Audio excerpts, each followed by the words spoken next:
tell me if this sounds familiar.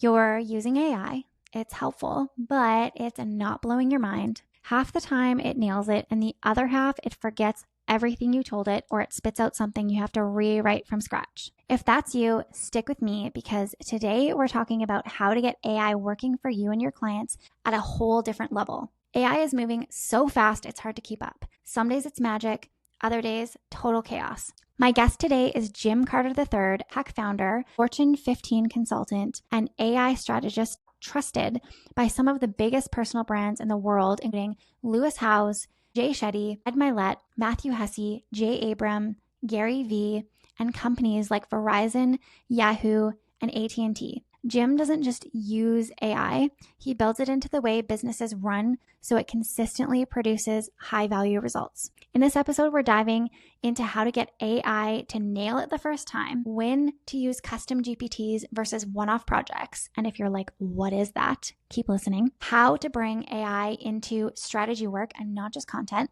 The biggest mistakes marketers are making with AI, and where AI is headed over the next 12 to 18 months so you can stay ahead of the curve. If you already see the value of AI but want to use it at a level most marketers aren't even close to, this episode is going to be amazing. Let's dive in. All right. Welcome, Jim, to CMO School. I'm so excited to have you here. Grateful to be here. Thank you. Amazing. Okay, so before we jump in, I'm so excited to talk all things AI with you. I want people to really understand who you are, how you ended up here, and your background. So can you give us a little bit of a rundown on kind of how you got into AI and what you do? I mean, when you're in tech, especially now in 2025, I feel like every time everybody asks me, what do you do? I just end up saying whatever it takes. And it's kind of emblematic of a tech person living in 2025, trying to breathe and trying to keep up.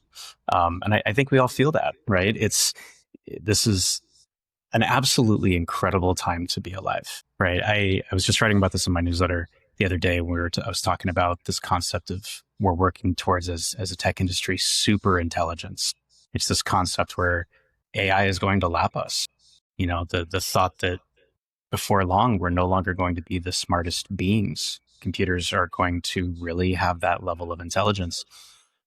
It's wild to think that ChatGPT just came out 2 years ago. Right. So I've been in AI for over a decade before it was cool. Nobody was really talking about it. At the time, like AI equaled Siri or AI equaled, wow, Netflix just really understands what I want to watch, but we don't really take the time to think about it. But yeah, I got into computers really early. I mean, I'm an Eagle Scout in the Boy Scouts of America. I grew up in service and the outdoors. And I think that really kind of pushed me down this path of trying to find ways to be a little bit more self-sustainable and also do things kind of in the service of others. That's always just been my ethos and what's always kind of anchored me. And very early in life, I picked up computer programming. I started when I was about 15 and I never turned it down. I never put it away. I've never been super handy with my hands, like a quote unquote handyman, but I've always had the ability to figure things out. Like I'm an Enneagram 5. That's always been my type. And I just found this love of creating with software, you know, not like robotics or not building in a construction project, but just the fact that I could dream something up and I could create it with software. And that really kind of set me on that path. And I've done everything from building more WordPress sites than I could count to building massive APIs, working with companies like Verizon Media and AT&T and household names. And I've had a blast ever since. But these last, I would say 10 years have just been a whirlwind. And I feel like it's barely getting started now with how big AI has picked up and taken over. So I'm excited to share what I know and jam out with you today and just see if there's ways that we can really think about how marketing is going to fit into this insane world of artificial intelligence. Yeah, I love it. I'm so excited. And I know every time we talk about AI, I could chat your brain off for hours. And we do. So unfortunately, whenever we're together, like we grab an extra cup of coffee or something and we just hang and talk. So I love it. Yeah, we'll have to watch the time and cut ourselves off. Yes, next time for sure. Okay, so one of the reasons I wanted to have you on was, well, overarching, AI in the marketing world is changing so quickly. I mean, you know, it feels like it's changing every single week, and it's really hard to keep up with. As someone who, you know, I would consider myself pretty tech savvy, I usually don't have any problem getting in and figuring something out and learning tech and kind of figuring out how to implement it into my work. But even myself, I am feeling overwhelmed at times with AI. And really, it just feels like there are so many different tools out there, so many different applications. And on one hand, which is positive, it's like every week I'm learning and thinking about a new and different way I can implement it for my clients or in my business. And on the other hand, it can be overwhelming. And one of the things I hear often when I talk with other marketers is that they just have a hard time keeping up. So I wanted to just have you as like our resident expert for AI help us figure out like what do we need to know, what is noise, like what is beyond marketing, and help us just kind of like feel like we have our bearings. Yeah, I mean, join the club. I'm the AI guy, and I feel overwhelmed at times. I went on a summer vacation with the family. We did Europe in like 3 weeks end to end. Halfway through, I started getting the itch like, oh man, am I going to be able to keep up? And when I got back, I was like, what did I miss? Right. And I'm the guy that runs the newsletter. I'm the one that teaches others and keeps it going. That is a very, very common feeling for everybody. And most people just get what they see on the news. They just get what they see on their feeds. Even fewer people are seeking it out. And then even less of those are actually doing something because of it. So if we think about that traditional law of innovation curve, right, where you start off with like the very early adopters, and then you get sort of the majority, and then it gets into the mass appeal, and then the late majority. I mean, we're still so far to the left on that graph. It's incredible. And that's even saying that AI has been around since the 60s, when Turing and all these guys got together and they're like, can computers think for themselves? So if you do zoom out, and I really believe we have to zoom out in this moment and say, yeah, it feels insane, and it is. But it took all of these decades of just incremental gains to get to this point where that incremental turned into exponential. And at this point now, it's like we're so far past that, we're like cubic. It just goes up. Absolutely. We're just straight up, right? So because of that, we got to give ourselves a little grace, right? We all are entrepreneurs. We're running businesses. We've got shit to do. So while we're busy doing the things, I just want people to realize that I don't need them to give up everything and go all in on AI. That sounds fun and that sounds noble, or maybe the right move. But I think that's the right move if you're 15 and you've got unlimited time. And rather than playing Roblox all the time, you can shift to learning a skill. But I'm a parent. You're a parent. We have things that we need to do. And all I want you to do is lean into it, right? Try to find those opportunities where you think, man, this could be easier. It could be cheaper, or I could have more of the same, more output of the same thing that I'm already doing well. And I like to bring it back to those three key things. If you don't know what to do, or you're feeling overwhelmed, or you're stuck, what's something that just takes too long right now? Yeah. Simple. What's something that feels like it's too expensive? Like, why am I paying for this again? Whether it's a team member, whether it's a service that you're buying, or whether it's a SaaS company or anything else, you get to play selfish for a minute, or self-full. I like that reframe. A friend of mine told me that. And think about, wow, what would it be like if I didn't have to pay as much for that, and I could re-resource that money or that team to a higher value thing? Yeah. And then ultimately, what are you the best in the world at? And what do you love to do? And can AI just help you do more of that, put more of that out into the world, get it to more of your paying clients? I bring it back to those three. And if anything, it gives me a little bit more peace. So now I can start to shift habits. I can turn these repetitive actions, whatever they are, into actual things that I can move forward with. Yeah, I want to chat about one of those pieces. So, and I think that a lot of marketers will resonate with this. So you'd mentioned doing more of something or making it easier, cheaper. I think this probably ticks all of those boxes. And for me, that is content creation, which I don't think is going to be news to anyone.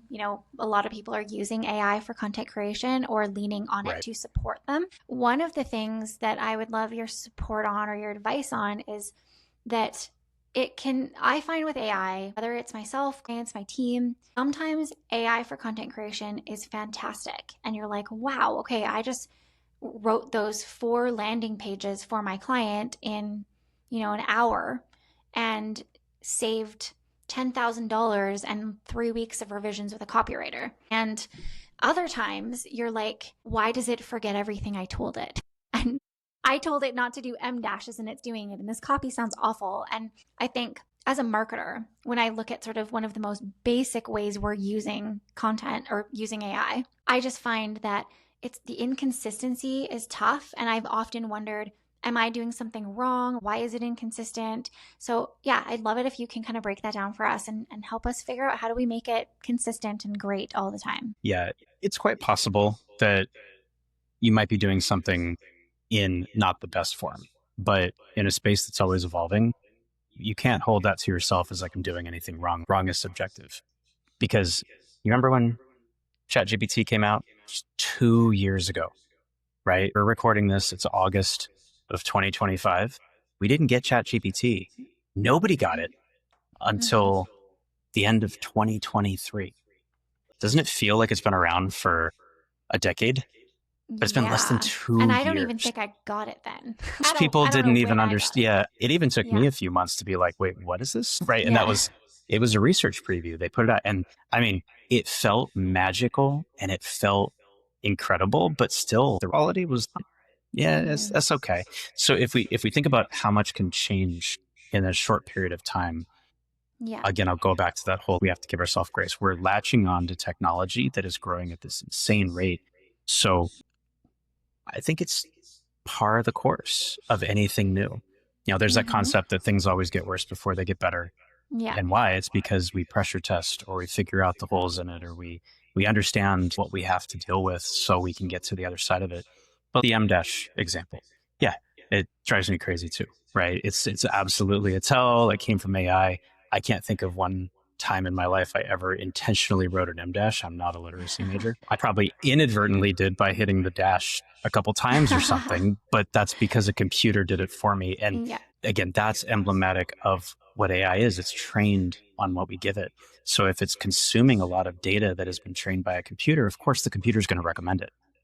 However, I recently discovered, again, this is August of 2025, all of the flagship models from all the big state-of-the-art companies that are launching these large language models, GPT, Anthropic, all of them, they all have the same problem with all of their massive models and everything that they poured into training.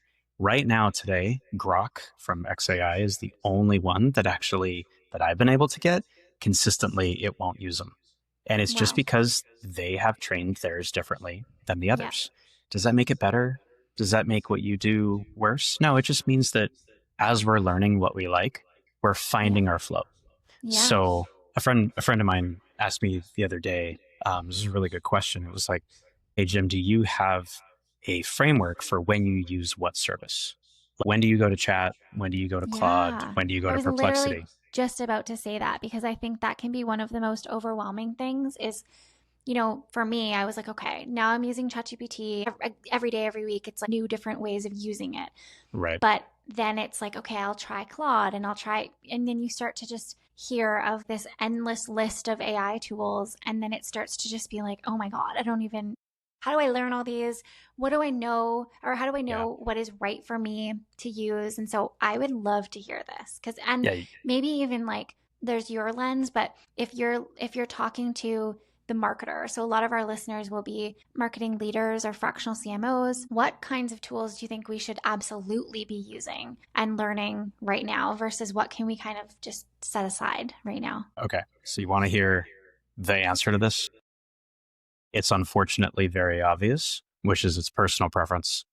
There's no magic ticket. No. I know. I don't want to let anybody down, but I also want to break this stigma, which is the best AI experts are using this hidden stuff that I don't have access to. It's BS. We use the exact same things. We just know how to use it in different ways. So part of my MO is I'm a teacher at heart. Professionally a teacher, I just love having these conversations and learning. The thing is, I learn just as quick as I teach it. So when I get to show up in masterminds and I hear questions from people who are using AI tools, it modifies and changes the way that I perceive them. And guess what? I get better too. So this is why I really do subscribe to that thought that you have to try them. You have to give them a shot. You have to compare, and you have to ask yourself, which one do I like better? I like using the example of who absolutely loves using their own CRM. And very few people ever raise their hand, right? Yeah, like nobody. By the They way, all do you suck. even use a CRM, right? That's actually the biggest question. Yeah. And I'm victim to that too. I don't really use one. If anything, I would say it's maybe Asana. But Yeah. it's only because I like the interface of Asana Yeah. that much better than how much more I hate the others. I've tried a bunch Absolutely. of others and I You're just like, they all will not, suck. Yeah. I This won't log sucks the into them. least. I won't Yeah. use them. Yeah. I get mad at myself for paying for a service that I just viscerally don't want to have anything to do with, right? I think Yeah. most entrepreneurs can relate to some version of that, if not exactly that. So if you don't enjoy using an AI tool, why you're not going to use it. And that's why this is such an opportunity for anybody with an idea who really wants to either find an alternative to something that they already have, or possibly even launch it into the world to be able to latch onto this very unique time that we have. Because the more that we can get really clear on the things that we like and the things that we don't like, we can find competition, because now competition can come so much quicker. It's this interesting circle that we haven't had this opportunity before. I've been in tech my entire professional career. I've been an engineer. I've led engineering teams. I built startups. I'm proud of all of that. A decade and a half ago, I was fundraising hundreds of thousands of dollars, if not $250,000 plus, just to pour back into engineering, to be able to hire data scientists and machine learning specialists, in addition to the regular engineers that I just need to build out the core product. Now, all of that gets replaced by a couple $100 a month worth of AI credits to be able to use some of these services. And big surprise, the It's quality is amazing. actually better, and it's faster, and it's more comprehensive. Yeah. So in a world where we're adjusting and advancing this quick, the unfortunately obvious answer is you just have to be willing to try and see which ones you like. And I use a bunch of different tools all the time, and my preference changes as quick as they change. And I'm sure, yeah. that's the Because real they are answer that I wanted to changing. sink into. They Yeah, are is changing because fast, and I as can, soon as it changes, we adjust. Right. yeah, because I do remember thinking when I first started using it in any kind of real regular way, I was like, okay, I love this and I can see all these ways I'm using it and it's fast tracking me. But I remember thinking, I will never use this for copy. It's so bad. And then Right. fast forward, 3 to 6 months later, I use it all the time. Granted, not like copy paste, but it does such a great job, and I can see that it's growing and changing so fast. So I could imagine that with tools too, just like any other tech tool, where you're like, okay, I don't know, this one, because it has that feature, this interface is better, but then that one redoes their interface. And it sounds to me like it's similar to kind of choosing any tech stack in your business. It's just that AI is moving at lightning speed. So what you didn't like last week about that one tool might be changed in 2 weeks. And it's really about just trying to dabble and keep, tabs on things. But yeah. And I wish it was just this alternative answer that all of a sudden I was like, oh, but no, it's software, just like anything else. I mean, we're using one piece of software to have this recording. You could just as easily get overwhelmed by all of the options that are out there to host your podcast. But what do? You do a little homework, you try a few, you pick one, you commit to it. But you're also willing to say, man, there's some things about this that I don't like. And you go see what else is out there. And guess what? Free will is a beautiful thing. We all have it. So the ability to just be like, I'm just going to try this, but not feel like you have to be the one to pressure test it and understand, am I doing anything wrong? That's the biggest probably follow-on thing to this, is in an industry that's always evolving, is always different by nature. Have you noticed that? Right? You put something in, you ask one question in chat, you ask it again, it's a little bit different. AI adds entropy by design. It's always meant to be a little bit more free-flowing and changing, and it'll understand that you already asked a similar question in the past and it'll adjust. It's a learning. So in a world where we have this beautiful technology as an opportunity, I want everybody to remove that feeling of that burden. If I'm not doing it right and there's no way to know if it's right, I'm actually wasting my time. That is something I want to demystify.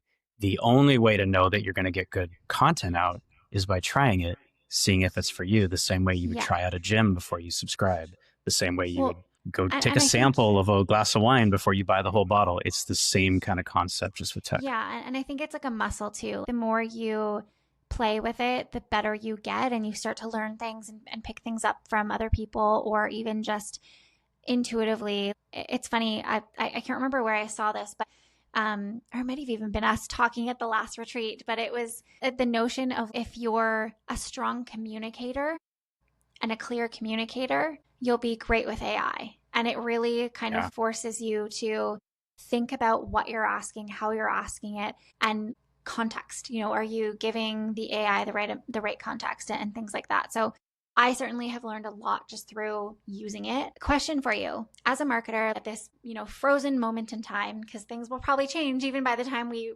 release this episode. As a marketer, what tools do you think we could or should be playing with? I'll tell you what is on my radar, and I'd love to hear if anything is missing, or if there's something you're like, you got to check this out. So, of course, ChatGPT, I use every single day. Claude, I have played around with. I found it really expensive. Like, I hit my limit really fast because I use AI an insane amount every day.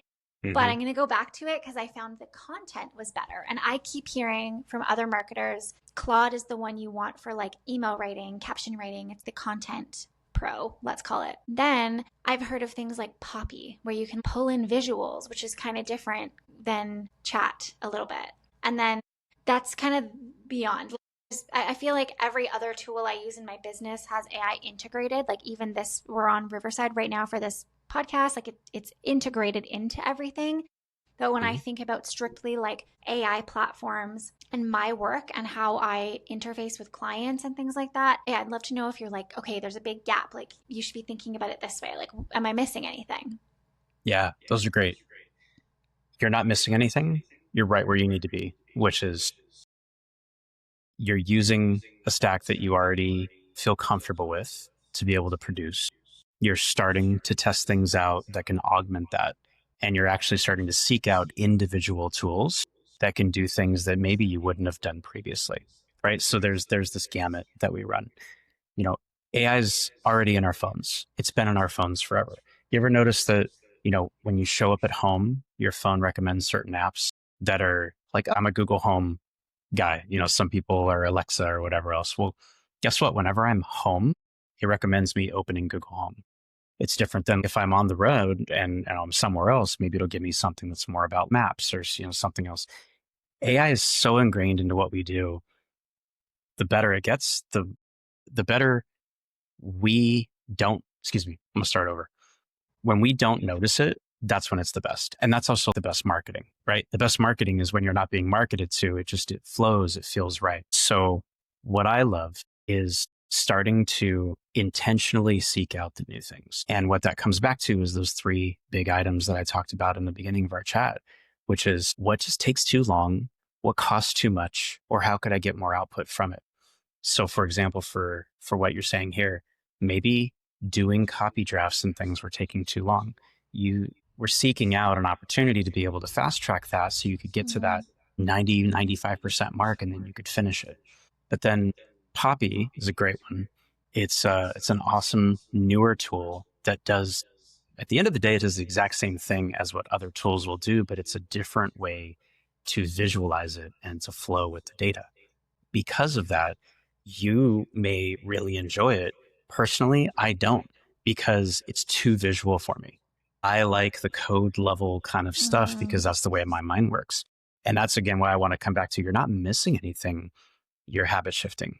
You're finding those opportunities to be able to implement things that help you go faster. Exactly. And because of that, once we realize that we have free will and we can test these things, I think we can habit shift quicker, no matter how comfortable or uncomfortable it seems. So I'll give you an example of another tool that fills that gap. You and I send audio notes every once in a while. We think of each other, we check in, that kind of thing. I've noticed we have more of an audio note relationship than I think most people. And that's great. I enjoy it. I'll be taking my dog for a walk. You're on the run, we're dropping off kids, whatever. I like speaking in that sense. And somebody can hear your voice. It feels a little bit better. Well, think of how efficient you are when you get 1,000 words out over audio. I'm making up a number versus the time it takes to type, right? Totally. Yeah. You feel more efficient. Whether or not you are, it's the feeling of it. There's this gratification that you've ticked a couple more boxes, but you didn't have to sit there and type everything out. Yes. There's a new way of using AI where transcriptions from audio is a much more effective, a faster process. It used to take a long time. Upload an audio file and it would have to run processes and try to match words. And it just took a long time. So it wasn't as effective. Now it is. There's a really great tool that I love that I use every single day. It's called Whisperflow. And yes, it sits in my dock great one. and it lives. And so you use it as well. No, I'm not judging you for not bringing it up in your tech stack. What I'm saying is because I've switched my habit, I think about it before I think about others. So if I don't want to type that email, not that I'm not going to, I don't want to. It's going to take too long. Yeah. Or if I just want to fire back a quick note, send something to a team member, prep something, or the best way to use Whisperflow is actually chatting with an LLM because it doesn't care if you have typos.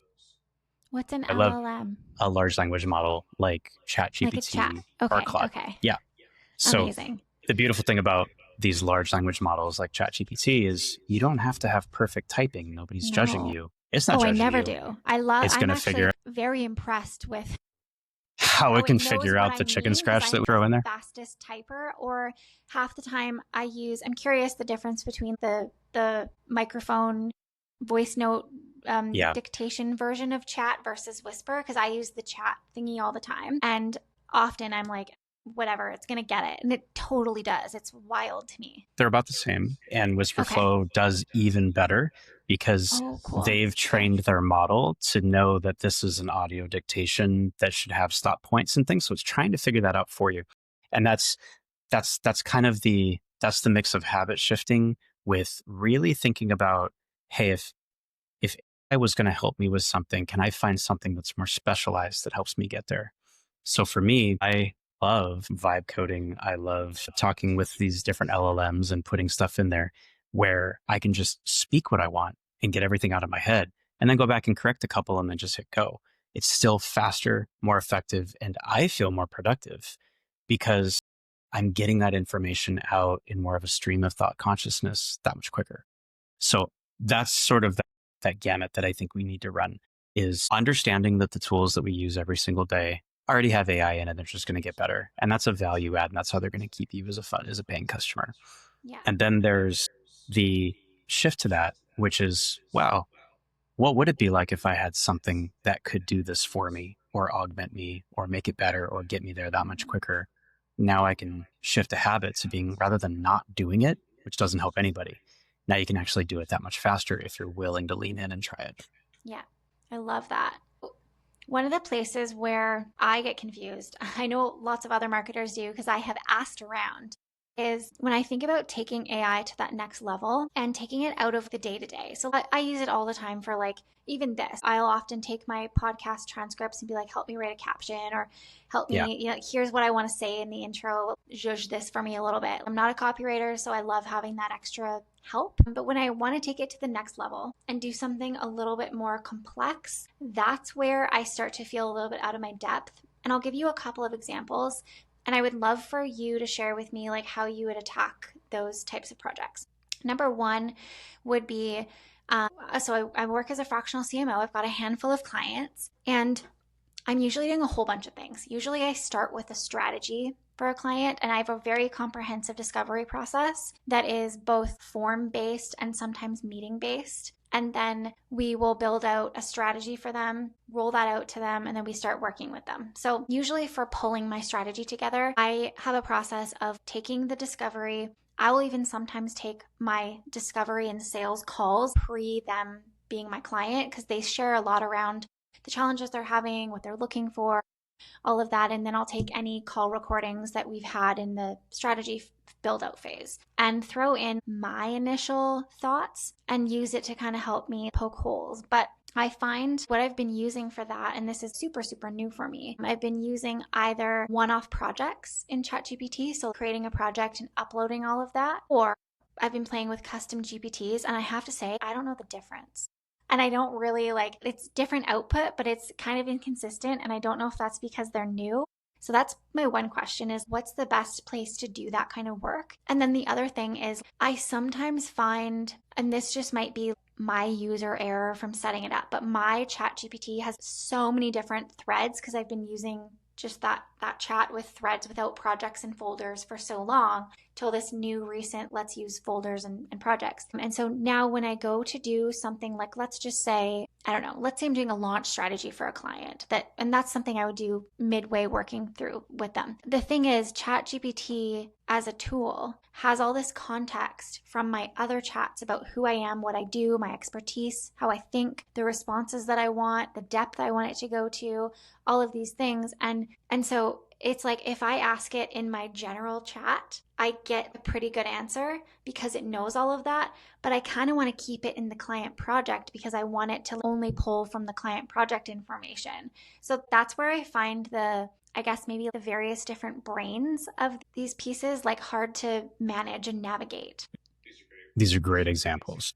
And I hope everybody who's listening, watching can find themselves in this type of a thing. This could be slightly different for everybody, but we're all moving towards having these same desires, dare I say needs, which is we want to be able to be more efficient. We want to do it at a cheaper rate. I'm going to keep coming back to these three because I love it. It just paints this picture. And we want to be able to do more of the good stuff that much quicker. So we can do things like spend time with our kids or significant others or walk the dog or take shoes off and go step in the grass, whatever it is. But at the end of the day, it all comes down to this concept of if I'm going to have this computer help think with me, then I have to give it the context that it needs in order for it to think effectively. And I want you and everybody listening to think about how this is no different than if you hired your very first assistant and they sat right next to you and you gave them a task, whatever that same task is. Help me with this copy. Okay, well, what context does that human being with emotions and upper limits and just, creativity and everything else need in order to really give you something that you both feel is valuable for both of your time? Yeah. You have to answer that question yourself. It's different for everybody. Mm-hmm. But at the end of the day, there's a golden thread through that, which is you have to give context. You have to open up. You have to be willing to let them have questions and you answer questions. Now, swap that assistant out for chat or for Claude. And there's a benefit there, which is it's going to remember a lot of the things that you've talked about in the past. But at the same time, it has to understand how something is different than something else. Right. A human is way better at being able to make assumptions that are probably more correct. But an AI model is only as good as how we train it. Right. And that's it. That's all it comes down to. So if you have that picture in your head, then what I want you to think about is if I put just a little bit more effort into organization, into replication of data, maybe saying it twice in this way because I just want it to know, you're going to see a big polar shift in how much better it's going to be. And I think that's the kind of jump off point to now what do you do with it once you have it? Yeah. So with that in mind. Kind of two parts. One is me kind of pulling back and thinking strategically about how I'm using it and organizing it. So I was kind of right. It's a bit of a mess. And if I can take the time to organize it, that will help because it will have all of those pieces that are repeatable. And then number two, giving it, I love the notion of giving it context like you would a human because there's so many things you would share, even if you were talking to a total expert, even if I was talking to you, there's many AI projects we've talked to and I'm like, okay, this is the client's goals. This is what you need to know about them. And I do give you context and not just like, Jim, make a AI model of, whatever. Like you can't, you're like, what? I have all these questions. You're exactly right. And the fact is AI will do that and say, yes, ma'am, and it will get right to it, but you're probably not going to be happy with the output. And then it's this like self-deprecating loop of you're like, oh, geez, The more I ask it to do, the worse it gets. But if we don't take the time to set it up for success, it's no different than if you hired me and I sat right next to you and you gave me a task and you'd be like, Jim, you're just not getting it. And I'm like, but I have all these questions. Yeah. So one really great tip that I love sharing that not a lot of people realize is that you can empower AI to ask you questions as part of your chats.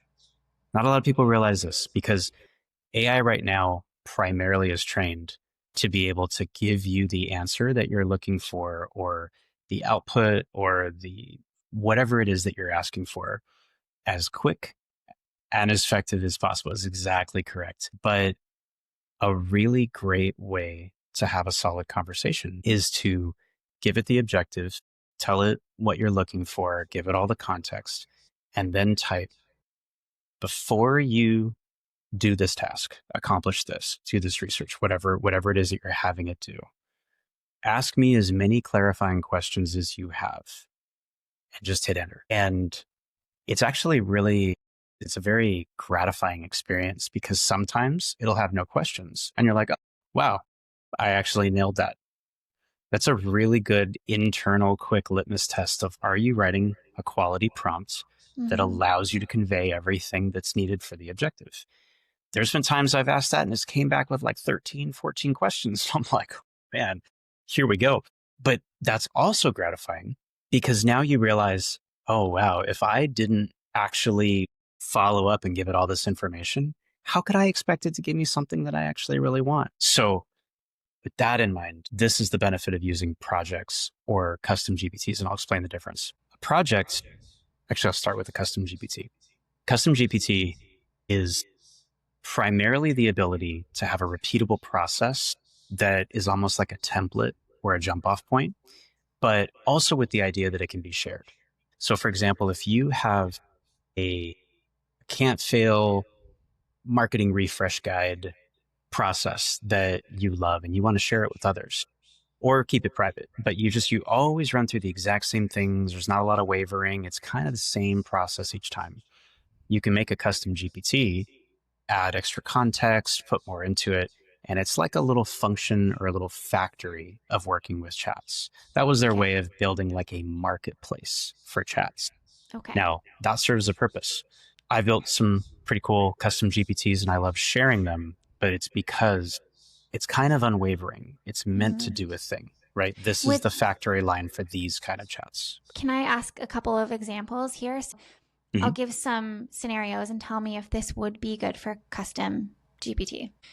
Let's say if I just take this podcast, there are repeatable tasks inside of this that I leverage AI for. So episode names, episode descriptions, questions or talking points, writing the final description that goes uploaded onto the actual platform, caption for a social post, like all of that. Could that live in a custom ChatGPT? It definitely can, and it probably should, as long as you are thinking about it as a single use utility.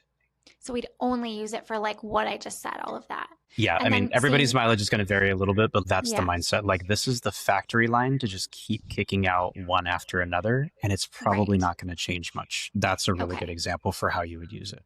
Okay. I'm trying to think of some client things we use AI for. There's one client where my team writes her weekly newsletter, but it's kind of pulled from her social content. We'll pull in the transcripts and leverage her voice, her unique perspectives, and use that to jumping off point for her newsletter. So that's one. Would that be like more of a project, or is that custom, like a custom chat? This is where it might start to bridge. And again, there's no wrong choice, but there might be a more effective choice if you want to use it. The custom GPT assumes a certain amount of input and then can kind of guide you through whatever the output is going to be. Think about it as like you're going through a funnel of chatting. It takes inputs, it asks you questions, and then you get this output, and then you're kind of done with it. You can keep going with it, but remember the preceding rules of that GPT are going to kind of predicate everything else. So it's there to give you the output. The difference then between just having an open-ended chat is I have chats that I've had going for months.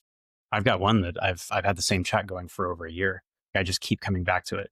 That's not the best use of a custom GPT because it evolves.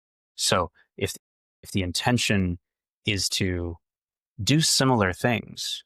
Nothing's stopping you from copying and pasting the main prompt that kind of kicks it going, and then it's fine. It's kind of a non-issue. But the difference between a GPT in this context, and we can talk about a project next, is a custom GPT is meant to be a repeatable process, mostly, that allows you to get to that final result that much quicker. Now, projects are the AI god's gift to mere mortals. I can't understate this enough. To speak lightly about it. It is such a wonderful way to go right back to that example that I gave that we were talking about, which is like, what if you hired me today and I sat right next to you and you gave me a task? Well, I need context. I need to know what I'm doing until there's enough context and until there's enough data that I can pull from that I'm autonomous. And the same way that we talk about SOPs and having references and brand guides where I can go look for the information, imagine a project being the holding pool for all that context. And also it comes with the instructions of how that project should fly.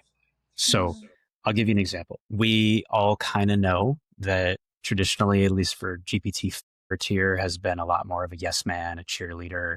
It's been the one to kind of coach you and push you through. And we all fell in love with that. And we've all learned that, okay, that has a time and a place. Well, there's a big difference between getting an output that's what you want to hear and then getting what you need to hear. So if we get personal for a minute and we actually start asking chat very personal questions, I don't want to be gaslit.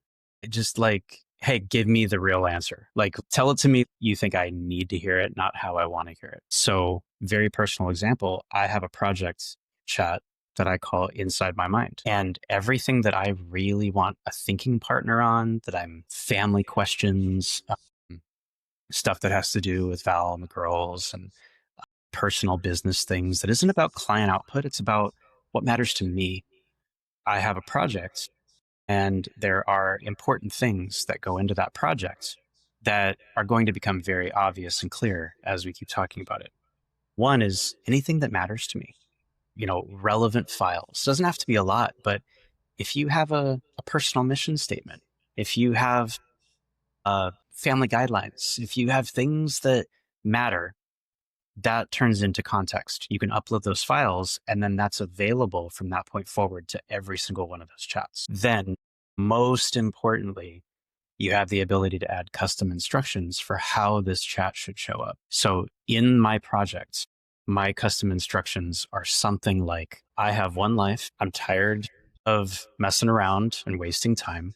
The most important things in my life are my health, my faith, my wife, my kids, being a good person, just the things that matter to you. Tell it to me like it is. Don't sugarcoat anything. And then I'll do things like I'll listen to a self-help podcast and think about the things that resonate, and I'll take note of them. And then I go and I dump them in there. And I'm continually just adding the non-negotiables, the things that matter. So again, if you're listening, find yourself in the story, which is you're training and you're giving that assistant all of the information it needs and all of the guidelines in which it should operate. So now we swap that out for business. If it's for your client, yeah, all the transcripts should go up as files. All of the instructions about this is how they like to be spoken to. This is their Enneagram type. So don't say it this way. We got to say it this way. Whatever it is, it's perfectly fine.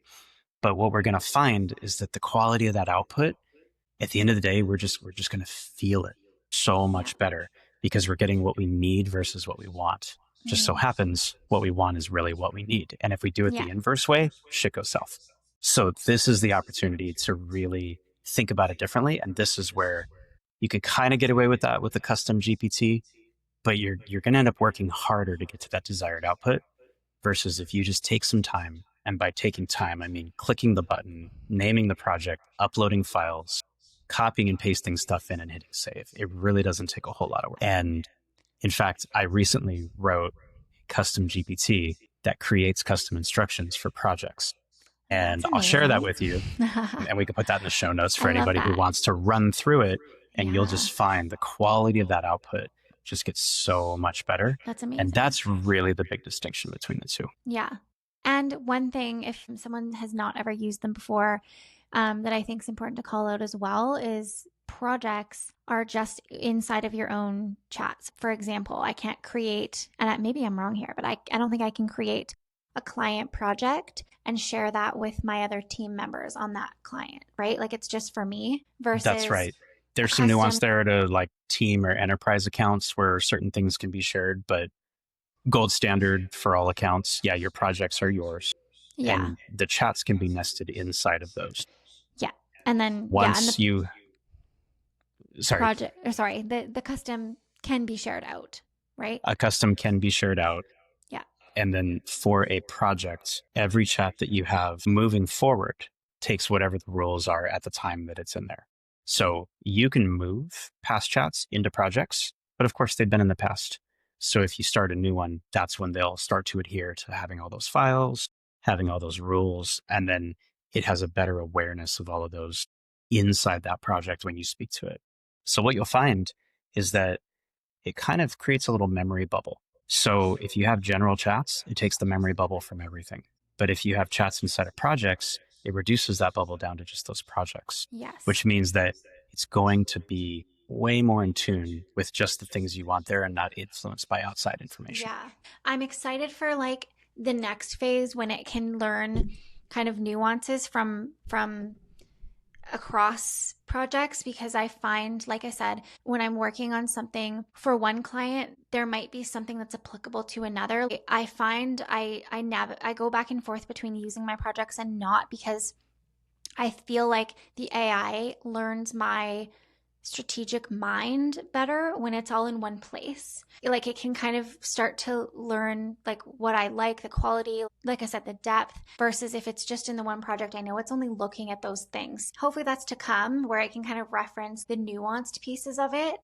But yeah, it's been so helpful. It's been such an unlock to have that, and to kind of start that part. I definitely feel like I'm dipping a toe in and dabbling. It feels really new to me, like you were saying about, you're not doing it wrong. Let's just practice. Let's just see what works and what feels good for us. One part that I feel is a big black hole for me is when I think about chat, like custom GPTs, it also makes me think about the AI version, like AI Jess, or I often see so many of my in the world that I'm in with online entrepreneurs that have programs and things like that, they'll sell access to a suite of AI bots. And it's like, you can get my sales engine over here and my marketing, whatever, and my this and that. And it's all of these. Are those agents? I don't know. What's an agent? I just, my brain starts to be like, I don't know. This all feels really overwhelming. But as a marketer, particularly, this feels like something I'm going to need to know and learn relatively quickly, because I think that this is going to sort of bleed into everything I'm doing, with my clients as well as client work. They definitely can be classified as agents, but they don't have to be. I think the bigger way of thinking about it is they're specialized AI. So the same way we went back to talking about, we have generalized AI, which is these large language models like Claude, Chat, Perplexity, Grok. They're normalized, they're generalized, they're trained on the known addressable internet. So unless you specify that you want to go deeper on one topic, you're going to get a general type of an output. Specialized AI would be where these are quote unquote trained on specialized knowledge. So a lot of times when you see, like, I don't have one of these out, at least right now, but if I had a prompt factory AI machine, or so I'm making up words. Yeah. These aren't the best marketing terms, and you can course correct I me and love it. live coach me. But if I had one of those and I was offering it, what would you expect it to do? You would expect it to tap into my brain a little bit, have things that aren't maybe as public knowledge, but that I've put some specialty into it. I've sprinkled the chef's kiss onto what makes it mine, right? So we're starting Yeah. to see these from influencers, the personal brands, the people that we follow, because we want to write copy like this person. We Yeah. want to write hooks like that person. We want our Instagram captions to be like this person. So how do we get that information? Well, that person has to intentionally decide that they want to train it on their writing style, the way that works for them, what's been proven. And that's why it's not necessarily agent AI, but it can be, because Okay. it's however they want to release it to the world. So Okay. there is this really big growth curve coming where individuals like us who run businesses realize, wow, what's the thing that people keep coming to me for, right? For me, it's people ask me, how do I get started in AI? And Jim, what are your favorite prompts? It's pretty much those two. So I do a really good job of helping people figure out how to get started in AI, conversations like this through my community, things like that. And then I share my favorite prompts all the time in my newsletter, in my community. If you text me, I'll probably send you a prompt back, something to put you on the right, because I collect them and I keep them. So people don't want to just come to me and ask general AI questions as much as the more specialized things. How can I make this prompt better? What's a good prompt to get started on this? So if I were to take the time to put specialized training onto that, not the general stuff that everybody knows or YouTube University can answer, I believe, I'm agreeing with you in this case, that that's where there's really big opportunity in the marketing space.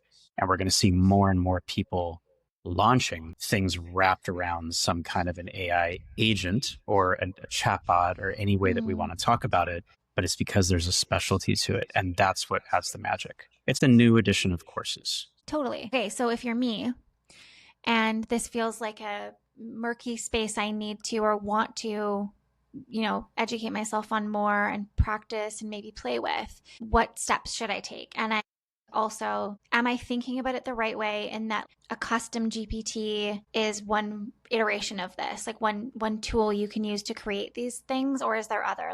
I also beyond, I think it's Delphi that you've told me about. Mm-hmm. I don't know any other tools. What tools should I be looking at? What do I look at? What steps do I take to learn this a little bit better? Yeah. So before we choose the tool to put a roof on the house, we have to decide that we want to have a roof on the house, right? So you are thinking about it correctly, right? So let's actually just start with that. What is the top one or two things that people typically come to you for? Is it general advice about where to get started? Is it more specialized? Help me tune this, help me look at it. A good friend of ours that we're in the mastermind together with, Anna, people come to her for website audits because she's gotten really good at understanding how to run through audits. So what would you say is one thing that comes to mind that people would come to you a lot more for? I would say they want a plan with their marketing. They sometimes feel like they're throwing spaghetti at the wall, or if they have a plan, they're kind of like, yeah, we don't know if what's working and what's not. So they come to me and my team to come in, audit all of their marketing and show them the biggest opportunities that we're seeing strategically, and then where we would start and why. And we're always prioritizing based on impact and needle moving things. So I know the answer to this, but I'm going to ask it anyways for the purpose of this exercise. Do you believe that you have enough past examples of building really solid marketing plans with all the nuance and understanding what all these things are that makes it special? Yes, of course you do. So you can't just go to chat and say, build me a marketing plan and make it great and expect it to have the level of care, the level of attention, the level of experience that you bring to it, because that's what you do best in the world. So because of that in fact is your opportunity by design to be able to replicate that if you so choose. Now, I know you and I know the business you run, and you take a certain level of client and do this with a lot of intentionality. But if you wanted to have a light version of it, or if maybe that was the lead magnet or the lead into it, something like that, you could offer something like this. And I'm going to hyper simplify the approach, which is we find an opportunity for you to add specialized knowledge, layer in your examples, your past deliverables, things that you've done in the past that would allow that AI to understand the nuance and train it and teach it. And then when I come in and use it, whether it's free, paid, or anything in between, I'm going to get something that is way more tuned to the way that you absolutely love it. And that's where there's value. So when we find a way to shift from generalized AI to specialized AI, we find ways to print money. And this is why it's such an amazing time to be alive. Because if we don't have to know exactly what tool we're going to use, but as long as we know that there is a tool to allow us to do these kind of things, it's no longer a status quo game. We get to write new rules about what we want to do. Building something like this just 3 or 4 years ago would have been so expensive, so cost prohibitive, so time assuming nobody wanted to do it.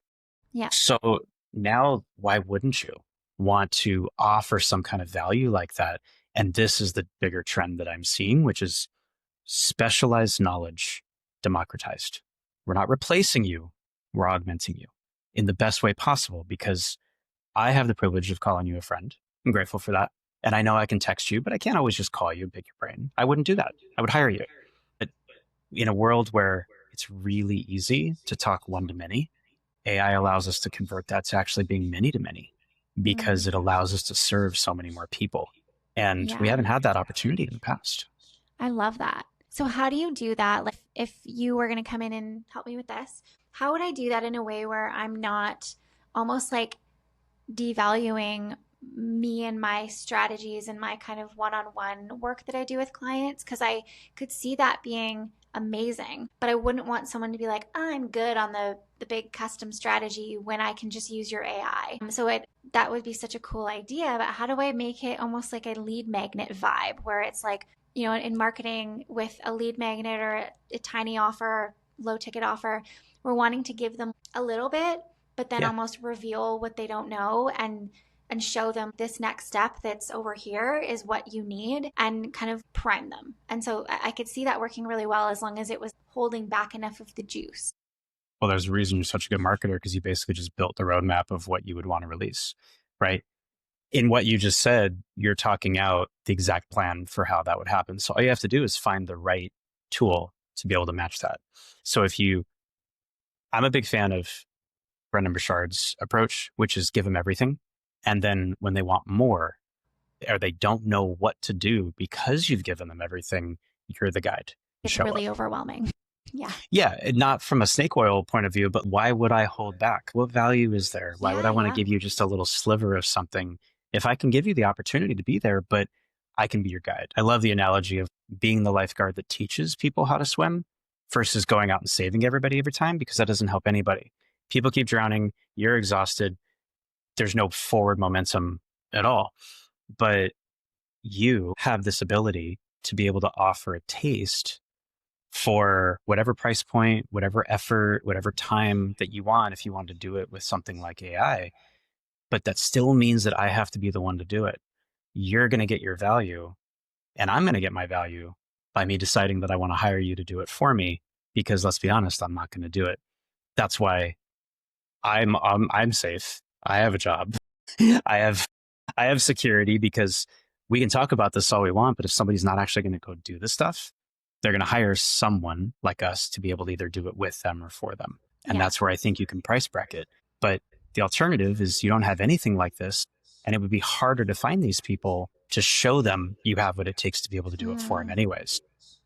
I am a fan of a win-win situation. AI kind of makes it give that to you. It just drops it into your lap. So an example, you mentioned Delphi. Really good friends with the team at Delphi, Delphi.ai. We'll throw it in the show notes. I built the biggest digital twin, digital clone experiences on the internet. I've done it for incredibly big personal brands, Matthew Hussey, Jay Shetty, Lewis Howes, working with Gabby Bernstein, and you name it. Big brands that we have replicated their mind. No big deal at all.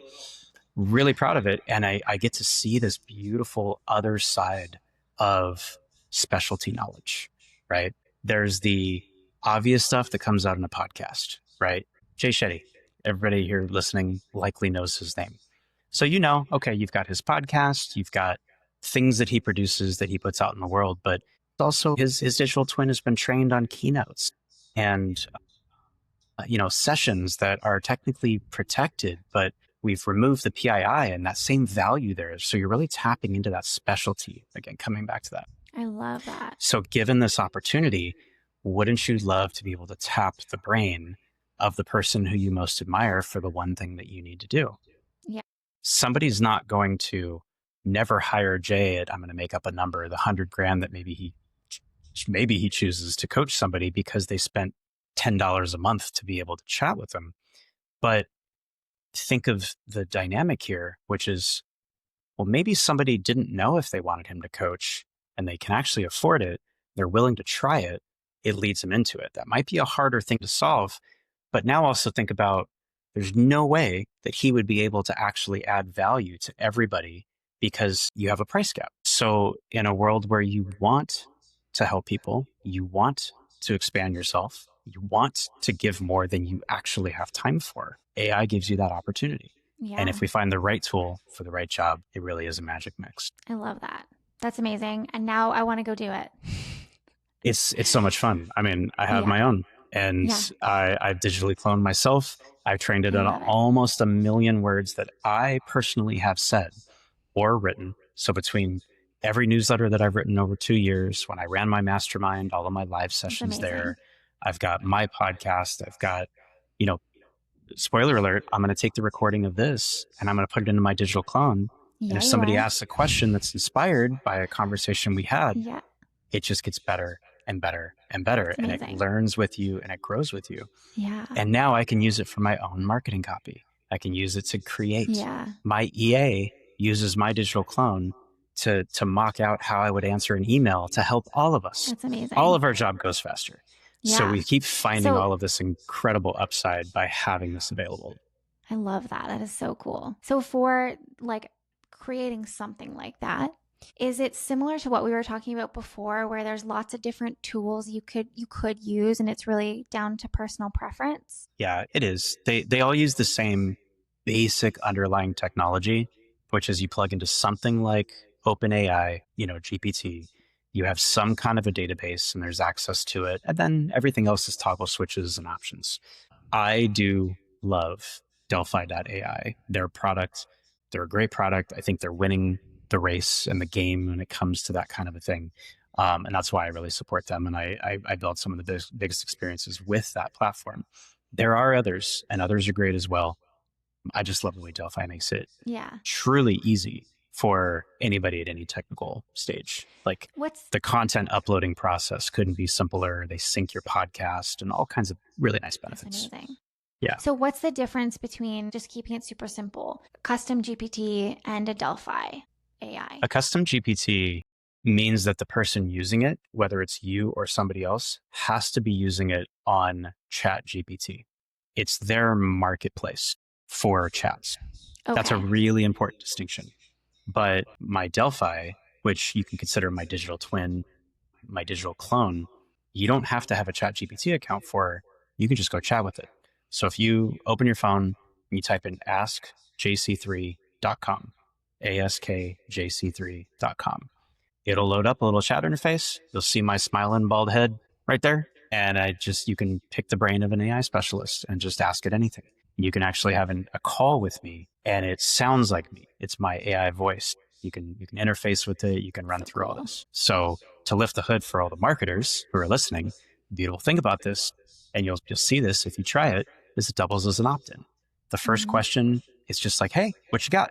We can start chatting, everything else. Then it says, hey, if you share your email with me, then I'd love to be able to personalize this and everything else. And everybody's like, yeah, okay. Guess what? That's my opt-in. So when you share your email, then I'm able to actually reach out and I understand, hey, you're interested in this. I can do anything I want at that point, knowing that there's that. So rather than the whole connect with me on Instagram and play that whole game, now I can say, yeah, just go pick my brain. You had a question? Go ahead. I built this for you. I just so happen to use it for myself, but we're finding more opportunities than ever to tap into this incredible dynamic and shift in marketing where people are more comfortable than ever to have a chat experience when they believe that they can get that answer that much quicker. Yeah. So again, for all the marketers, why aren't you tapping into this opportunity and running as quick as you can towards that? Because it's not a problem. It's an opportunity that won't be here forever. And that's why I believe in this type of new way of working with content that very few people are doing. But I can say, because I have the privilege to be on the inside of these calls and build those that are doing it, they are winning at a very, very high dollar amount rate. And it's because they built their audience loves them, and this is an opportunity for them to connect in a way that normally their audience couldn't. I really love that. What is the difference between what they're creating versus me using ChatGPT and saying, hey, Jenna Kutcher, and give me advice on this launch strategy I put together or something like that? So are you talking about the difference between asking her live versus asking a digital twin? I want to make sure I understood. Asking the digital twin versus if I give ChatGPT the role that it is Jenna. Oh, understood. This is going to come right back to that specialized content answer that I gave you, which is chat and Google only know what's public. Right. That's all it is. It really comes down to how you would train it. And I imagine if you're creating your own custom, what are we calling them? A digital twin. If you're creating a digital twin, you're putting things in it that are like the secret sauce stuff, not all public. And you mentioned, was it Jay Shetty, taking probably proprietary things and removing whatever can't be shared, putting that in. So stuff that you otherwise just would not be able to access. Exactly. Or there would be no reason that chat would have that answer. And most importantly, not just that it doesn't have that answer, even though we're saying, hey, please act like this person, we're giving it creative liberty to basically say, it's going to think that it should do this based off of what it knows, but that doesn't mean that that's actually accurate. But the difference is when we build a specialized database of just your information, we're lowering that creativity slider down and saying, no, these are the bounds that you stay in. Don't go wide. We're going narrow and we're going deep on just that. So when you chat with Jay Shetty's Delphi or Matt Hussey, you're going to find that the depth of these responses feel like that person, right? That's really cool. Matthew Hussey's, I've loved working with him. He's a dear friend. The amount of testimonials and feedback and everything that we've got from the community there have just been overwhelming in such a beautiful way. It's if you follow him specifically, you know that he has these beautiful these monologue 9-minute answers to questions because he just that's his style. That's what he's gifted at. And people ask him questions because they want that level of depth and that warmth, but also that calling the shit the way it is. It's going to be very different from somebody else. And it's going to be very, very different from chat trying to replicate it because it just doesn't know enough about the brand guide and everything because of it. And at the end of the day, it might pull transcripts from X, but it really is reading everything from Y.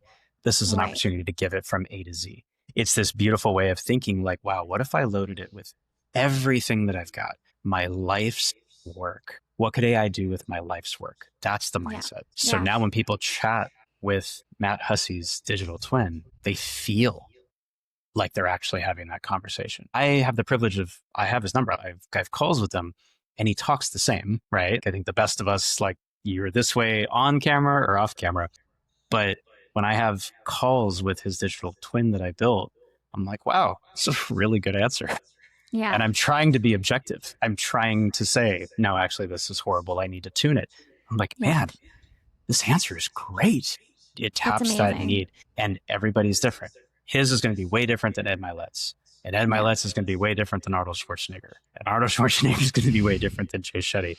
And all of these people have Delphis. They all have digital twins. So the biggest marketing effort, I think, that is right in front of us is specialized data. Really giving people the ability to go deep on what makes you tick.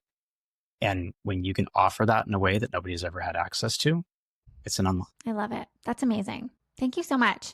I really want to go do that now for my business. So I'm going to probably have I want you to as well. Absolutely. I'm like, okay. Before we wrap up here, thank you so much for your time. I want to ask you one last question, and you're probably going to laugh at this, but all right, bring it. Where are we headed? What should we be thinking about? Where do we think AI is going in the next, can we even say 12 to 18 months? Is that ridiculous to even look that far out? It's not ridiculous. The entire AI industry as a populace is working towards the concept called ASI, artificial superintelligence. I mentioned this, I think, earlier in our conversation, but just to really touch on it for a minute, there's sort of 3 accepted tiers of AI that we're all kind of employing right now for thinking about bucketing it. If we're thinking like the Bronze Age, the Iron Age, that kind of a concept. Yeah. Which of course they're not going to take hundreds of thousands of years. Right now, we're in the age of artificial intelligence. It is intelligence which has been ingested by a computer and it artificially can be sent right back to us.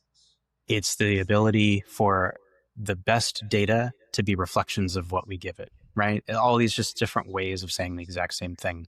It's having a great conversation with ChatGPT. It's using agentic tools to do things, but they're specialized, they're narrow, they get the job done for us, and they're starting to relieve us of burdens and do things.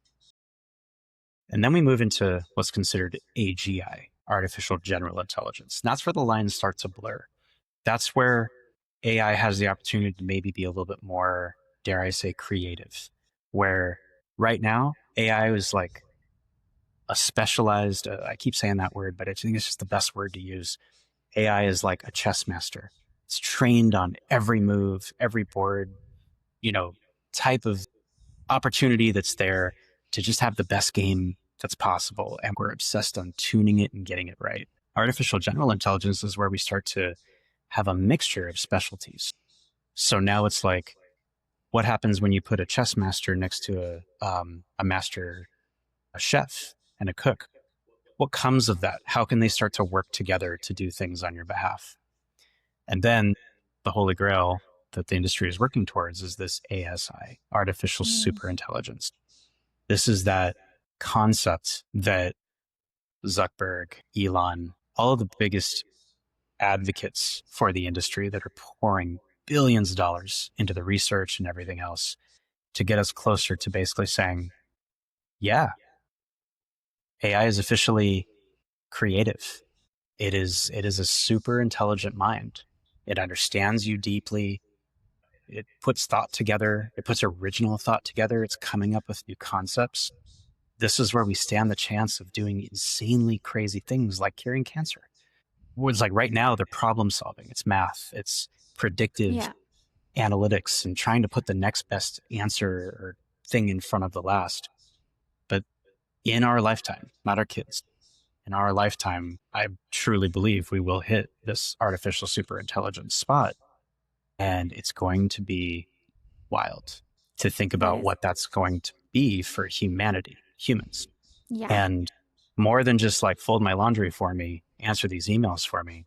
It's like, wow. I feel like we'll just have a lot of time to chill. I very much look forward to that. I am on team optimism for what that can be for us. There's still going to be that percentage that it wipes out humanity. Absolutely. Yeah. I don't believe 100% of iRobot will happen, but there is a level of responsibility and there is a level of teaching and training and understanding. And we have to teach our next generation to be responsible with usage of it. Yeah. But in a world where there's a lot of dark movies about how AI can go wrong, I'm going to be that guy and I'm going to spin it and say, man, there's so much that it gets right. Yeah. And that's what I'm really looking forward to. And that's why I believe in this industry. And it's a really, really wonderful time to be alive and to be thinking about how can I take my special efforts that I'm so good at and apply it towards having a little bit more freedom, having more peace, making a lot of cash. Yeah. Not in that order either. Just enjoying the benefits of what can go. Yeah, absolutely. I love it. So if people want to connect with you, learn more, follow you, where can they go? Yeah, check out my digital twin. You can definitely catch me on Instagram and all the socials. Look for Jim Carter III, spelled THE. But feel free to pick my brain, my digital brain. So like I said, I trained it on everything. You can ask it to help you create a better prompt, put a Zap together, be a thought partner on how building your next business and implementing technology. I've been a CTO for over a decade. So ask it those hard-rooted CTO-based questions and I'll give you the real talk. This is amazing. And I'm going to put it to the test. Asset. I can't wait for your feedback loop. Break it for me. Questions about the strategy we just mapped out. So I'm going to ask it and I'll let you know how it does. I can't wait to hear about it. It's going to be great. I loved it. Okay, well, I feel like we could talk and talk and talk and talk. I'm excited to see you in person soon and we'll do more of that. But I'm going to wrap us up here. So if you're building a fractional CMO business and you don't want to waste years figuring it out the hard way, Fractional CMO School is open for enrollment and we'll give you the step-by-step roadmap that I used to build my business to 6 figures in 6 months and then $1 million per year with a small team of 2. There's expert coaching, one-on-one support, And whether you are an aspiring fractional CMO or you're growing, you're trying to figure out how to scale your team or do the role in a way that doesn't lead to burnout, it is a great fit for you. And you can learn more at thecmooffice.com. If you love this episode today, here is what I would love from you. Take 30 seconds to rate and review the show. It helps more marketers and CMOs find this content. Hit follow or subscribe so you never miss an episode. And if you're going to implement any of this or you have questions, please don't hesitate to reach out in my DMs on Instagram. I would love to support you. And thank you for listening. I will see you next week.